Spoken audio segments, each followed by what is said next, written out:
चल निकल, निकल बाहर। अरे अरे अंजलि, ये क्या कर रही हो? बहू को घर से बाहर क्यों निकाल रही हो? तो क्या करूँ जीजी, क्या करूँ, आप ही बताओ। बहू को आए हुए 2 साल हो गए, लेकिन आज तक इससे ढंग का खाना तक नहीं बनता। इसके हाथ का खाना खा लोगे तो आपका 4 दिन खाने का मन नहीं करेगा। चित्त पलट जाता है इसका खाना देखकर। इतना सुनते ही माला जी मुस्कुराते हुए बोली, भाई इस मामले में तो मैं बहुत लकी हूँ। सच पूछो, मेरी बहू को आए हुए 1 साल हुए हैं, लेकिन मजाल है कि एक दिन भी उसके खाने में कोई कमी निकाल दे। भाई क्या खाना बनाती है, उंगलियां चाटती रह जाओगी। खिलाऊंगी मैं किसी दिन अपनी बहू के हाथ का खाना तुम्हें, तब देखना। फिलहाल इस बेचारे को ऐसे घर से बाहर मत निकालो। कुछ करना ही है तो इसके मायके भेज दो 1 महीने के लिए। कम से कम खाना बनाना ही सीख ले, और जब सीख जाएगी तो बुला लेना। अपनी ओर से आग में घी डालते हुए सलाह देते हुए बोली माला जी। हाँ जी, लगता है अब यही करना पड़ेगा इसके साथ। अंजलि जी की बात सुन माला जी मुस्कुराते हुए चली गई, और गुस्से में प्रीति को घूरते हुए अंजलि जी भी चली गई।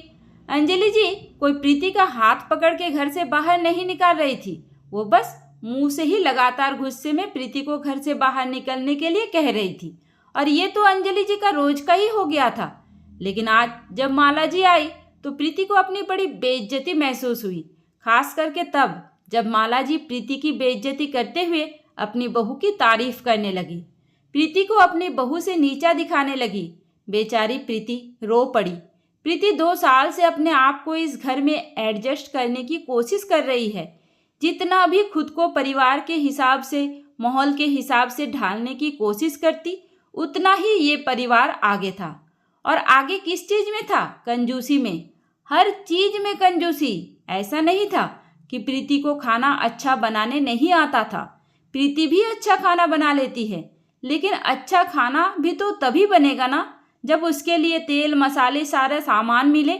अंजलि जी तो इतनी कंजूस थी कि चम्मच से नाप कर तेल देती, मसाले लाकर रख देती तो सीधा फरमान जारी करती कि पूरे 1 महीने चलने चाहिए, नहीं तो पानी में सब्जी उबाल कर खाओ। बीच में कुछ भी खत्म हुआ तो नहीं आएगा।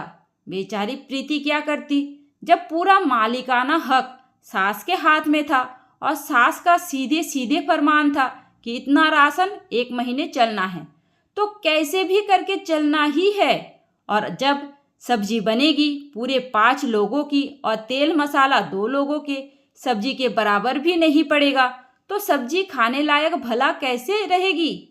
और ऊपर से खाना चाहिए सबको चटक। बस वही चटक अंजलि जी को नहीं मिल पाता, और आए दिन वो प्रीति को गालियां देती रहती।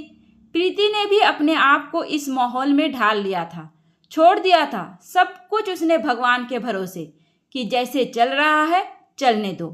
प्रीति के पति राज ज्यादातर काम के चक्कर में बाहर ही रहता था, और अंजलि जी के पति को तेल मसाला वैसे भी नहीं खाना था। उनको तो हरी सब्जी दाल रोटी बस यही उनका खाना था। इसलिए प्रीति भी ज्यादा किसी चीज के चक्कर में पड़ती ही नहीं थी। जो मिलता बना देती, ये सोचकर कि जब मेरा समय आएगा तो मैं अपने हिसाब से कर लूंगी। लेकिन आज जब अंजलि जी उसे गाली दे रही थी, उसी समय माला जी आ गई और सबके मुंह पर अपनी बहू की इतनी तारीफ करके गई जो बेचारी प्रीति को कहीं ना कहीं लग गया। आज वो सच में अपने आप को बेइज्जत महसूस करने लगी। आंखों में आंसू लिए प्रीति अपने कमरे में बैठी थी। मन ही मन उसने ठान लिया था कि अब वो अपनी माँ को फोन करके किसी को बुलवा के मायके चली जाएगी, नहीं आएगी यहाँ पर, नहीं रहेगी ऐसी माहौल में, ऐसे परिवेश में। कि तभी उसके फोन की घंटी बज उठी। फोन देखा तो उसके ननद सोना का फोन था। सोना से प्रीति की खूब बनती थी। सोना अपनी माँ के बिल्कुल उल्टा थी। उसे अपनी माँ की हरकतों के बारे में भी अच्छे से पता था। यहाँ तक कि कितनी बार उसने खुद ही अंजलि जी को समझाने की कोशिश भी की थी, लेकिन भला अंजलि जी कहाँ किसी की सुनने वाली थी। प्रीति ने सोना को रो रो कर सारी बातें बता दी और ये भी कहा कि अब वो यहाँ नहीं रहेगी, मायके चली जाएगी। प्रीति की बात सुन सोना गंभीर हो गई। कुछ सोचते हुए उसने प्रीति को शांत रहने के लिए बोला और अगले दिन दोपहर तक सोना भी आ गई। बेटी को अचानक देख अंजलि जी खुश हो गई। उस दिन तो सोना ने कुछ भी नहीं कहा, लेकिन अगले दिन जैसे ही माला जी को सोना के आने की खबर मिली, वो सोना से मिलने आ गई। बस सोना भी यही चाहती थी, इसलिए उसने जानबूझकर मौका देख खाने की बात छेड़ दी। खाने की बात सुनते ही माला जी को कल की घटना याद आ गई। एक बार फिर उन्हें प्रीति और अंजलि जी का मजा लेने का मौका मिल गया, इसलिए माला जी तुरंत ही बोल पड़ी, अरे सोना बेटा, अब तुम्हें क्या बताओ, तुम्हारी माँ तो बेचारी ढंग से खाने को तरस गई है। मुस्कुरा पड़ी सोना माला जी की बात सुनकर। यही तो वो चाहती थी, लेकिन फिर भी मासूम बनते हुए बोली, क्यों काकी, क्या हो गया माँ को? अरे बेटा, अब तुम्हें क्या बताओ, तुम्हारी भाभी है, उसे तो ढंग का खाना भी बनाने नहीं आता है। अभी कल की ही बात ले लो, तुम्हारी माँ भूखे पेट रह जाती है, कहती रहती है कि बहू ढंग का खाना बना ले, ढंग का खाना बना ले।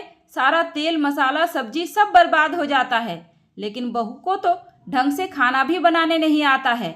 और एक मेरी बहू है, चलो तुम्हें उसके हाथ का बनाकर खिलवाता हूँ, उंगलियां चाटती रह जाओगी तुम।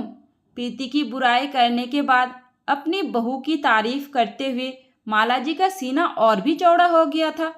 माला जी की बात सुन मुस्कुरा पड़ी सोना और बड़े ही शांति में बोला, काकी जी ऐसी बात नहीं है, मेरी भाभी भी अच्छा खाना बनाती है। आज तक आपने उनके हाथ का खाना खाया कहाँ है? अगर उनके हाथ का खाना खा लो ना तो अपनी बहू के खाने को भूल जाओगी, गारंटी से बता रही हूँ। इतना सुनते ही माला जी का मुंह बन गया।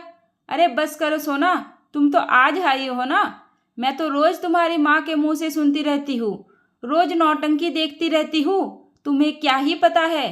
तो ठीक है काकी, अभी देख लेते हैं। इस बात पर मैं आपको अपनी भाभी के हाथ के खाना बनवा कर खिलाऊंगी। अभी तो आप 1 घंटे से पहले जाने वाले नहीं हो, उतने में खाना बन जाएगा। आप रुको, मैं भाभी को बोल कर आती हूँ। माला जी, अंजलि जी सोना को मना करती रह गई, लेकिन सोना ने भी साफ साफ बोल दिया कि बिना खाए आप किसी के खाने की शिकायत नहीं कर सकती, खाना तो आपको खाना ही पड़ेगा। कहते हुए सोना अंदर गई और सारी बात प्रीति को बताकर अपने माँ के कमरे से अलमारी खोलकर तेल मसाले राशन का जो भी सामान था सब कुछ लाकर किचन में रख दी और प्रीति को भी बोल दिया कि भाभी आप अपने हिसाब से जो भी सब्जी बनानी है, जितनी भी बनानी है बनाइए, मेरे रहते हुए आपको कोई भी रोक टोक नहीं है। अगर कोई सामान आपको चाहिए जो नहीं है तो आप वो भी बताइए, मैं वो भी लेकर आऊँगी। आज आप खाना नहीं बनाएंगी, आज आप अपनी इज्जत बनाएंगी। सबका मुंह बंद करने के लिए ये करना बहुत ज़रूरी है। प्रीति कुछ भी नहीं समझी, लेकिन उसे पूरा यकीन था कि सोना जो भी करेगी उसके लिए सही करेगी, इसलिए वो भी खुशी खुशी पूरे मन से अपने हिसाब से पूरी और सब्जी बना दी। आधे घंटे में खाना बनकर तैयार भी हो गया। प्रीति ने सोना को बुलाकर माला जी, अंजलि जी और सोना तीनों का खाना निकाल दिया। खाना खाते ही माला जी हैरान, कभी प्रीति को देखती तो कभी अंजलि जी को देखती और ना चाहते हुए भी माला जी बोल पड़ी, अरे अंजलि, बहू तो खाना बहुत अच्छा बनाई है, फिर तुम कैसे कहती हो कि बहू को खाना बनाने नहीं आता है? भाई ये तो मेरी बहू की तरह स्वादिष्ट और लाजवाब खाना बनाई है। कैसा तुम्हारा टेस्ट है? खाना खाकर ही पता चल रहा है कि बहू को खाना बनाने आता है, फिर तुम जानबूझकर बहू की बेइज्जती क्यों करती हो? इतनी गालियाँ क्यों देती रहती हो? खाना तो वाकई में अच्छा था। अंजलि जी ने पूरे मन से खाना खाया, लेकिन माला जी की बात सुन चिढ़ भी गई।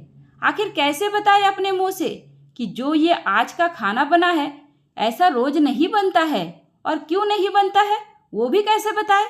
फिलहाल तो माला जी प्रीति के खाने से खुश हो गई थी और सोना भी बोल पड़ी, देखा काकी, मेरी भाभी के हाथ का खाना। अब बताओ, आपकी बहू अच्छा खाना बनाती है या मेरी भाभी? अरे नहीं बिटिया, इसमें कोई शक नहीं है, बहुरिया खाना अच्छा बनाती है। सच कहा तुमने, बिना खाए किसी के बारे में कुछ कह ही नहीं सकते। मैं तो तुम्हारी माँ के चक्कर में बोल रही थी, लेकिन अब तो मैं समझ गई। पेट भर खाना खाकर माला जी चलती बनी। माला जी के सामने तो अंजलि जी ने कुछ भी नहीं कहा, लेकिन माला जी के जाते ही प्रीति के ऊपर बरस पड़ी। बहू, आज मैं बाहर बैठी रह गई तो तुम्हें बढ़िया मौका मिल गया।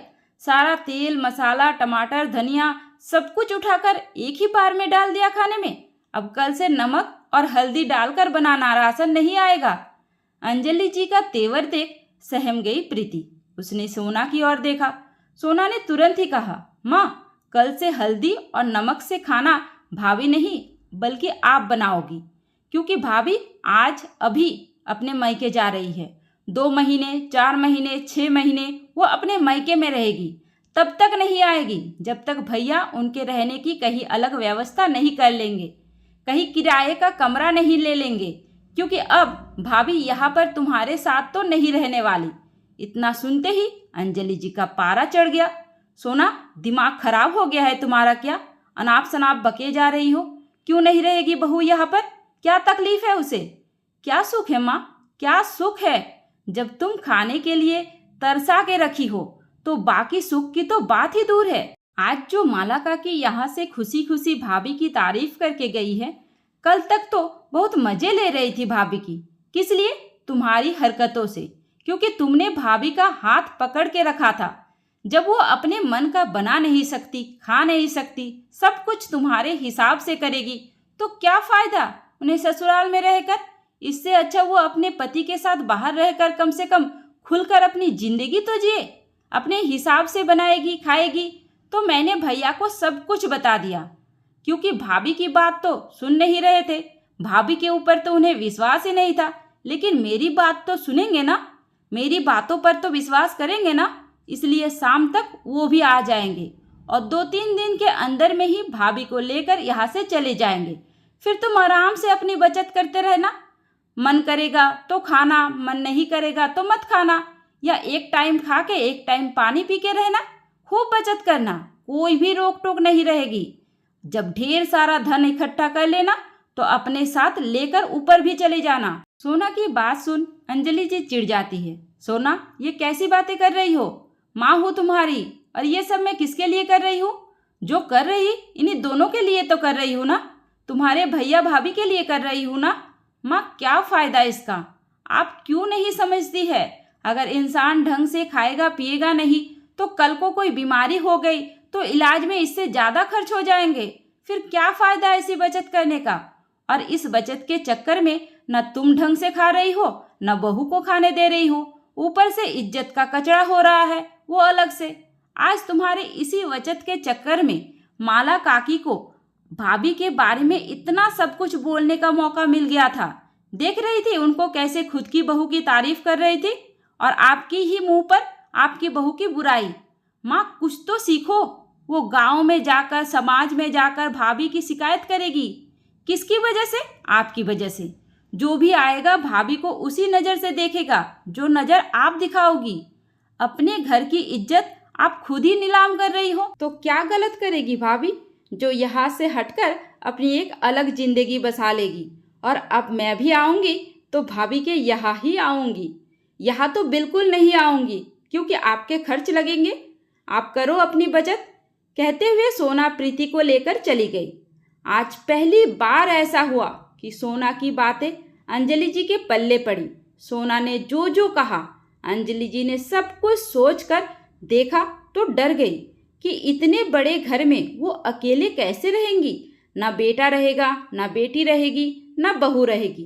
फिर क्या फ़ायदा इस धन दौलत का, ऐसी बचत का जिसमें परिवार का सुख ही ना मिले। कुछ सोचते हुए अंजलि जी प्रीति के कमरे में गई। सोना भी वहीं बैठी थी। सोना से अंजलि जी ने कहा, सोना, तुम लोगों को कहीं जाने की ज़रूरत नहीं है। जब तुम लोगों को मेरी बचत बुरी लग रही है तो फिर मुझे क्या पड़ी है? रहो अपने हिसाब से, उड़ाओ पैसे। आज से, अभी से मैं इस घर का पूरा मालिकाना हक छोड़ती हूँ। दे दो तुम सारा हक अपनी भाभी को। रखे वो अपने घर को अपने हिसाब से। बहुत देख लिया मैंने और बहुत संभाल लिया। अब अंत में मुझे सबकी नज़रों में बुरा नहीं बनना है, तो इससे अच्छा मैं भी 2 रोटी खाकर फ्री रहूँगी। आज के बाद मैं अपनी सारी जिम्मेदारी छोड़ती हूँ।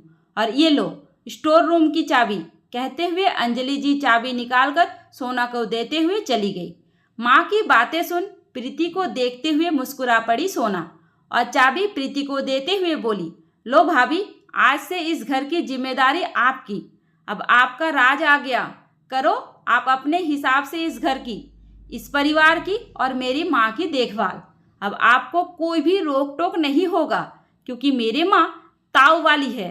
अगर एक बार उसने ताऊ में बोल दिया कि अब वो कोई जिम्मेदारी नहीं देखेगी, तो मतलब नहीं देखेगी, इतना तो पक्का है। अब आप अपने घर को अपने हिसाब से संभालो। सोना की बात सुन प्रीति की आंखों में आंसू आ गए। लिपट पड़ी वो सोना से। सच में दीदी, आप नहीं होती तो आज ये कलेश कभी खत्म ही नहीं होता और मैं भी जाकर मायके में बैठ जाती। फिलहाल तो भाभी, अब ये कलेश भी खत्म हो गया है और आप मायके भी नहीं जाओगी। अब आप अपने घर को संभालोगी, अपने परिवार को संभालोगी, खास करके अपने सास को। कुछ दिन वो गुस्से में रहेगी, लेकिन अब उनके गुस्से को भी आपको ही संभालना है अपने हिसाब से। लेकिन इतना तो पक्का है कि अब वो आपको कोई भी रोक टोक नहीं करेगी। सोना की छोटी सी समझदारी ने प्रीति की जिंदगी बदल दी। दोस्तों, सच में अगर ननद भाभी का रिश्ता ऐसा हो तो कोई घर में कलेश हो ही नहीं सकता। दोस्तों, कहानी आप लोगों को कैसी लगी मुझे कमेंट करके ज़रूर बताइए और ऐसी कहानी और सुनने के लिए स्क्रीन पर दिए गए वीडियो को टच करें। उम्मीद करती हूँ आपको हमारी कहानी पसंद आई होगी। कहानी पसंद आई है तो वीडियो को लाइक करें, चैनल पर नए हैं तो चैनल को सब्सक्राइब करें और हाँ, नोटिफिकेशन बेल को ज़रूर दबाइए ताकि अगली अपडेट सबसे पहले आपको मिले। धन्यवाद।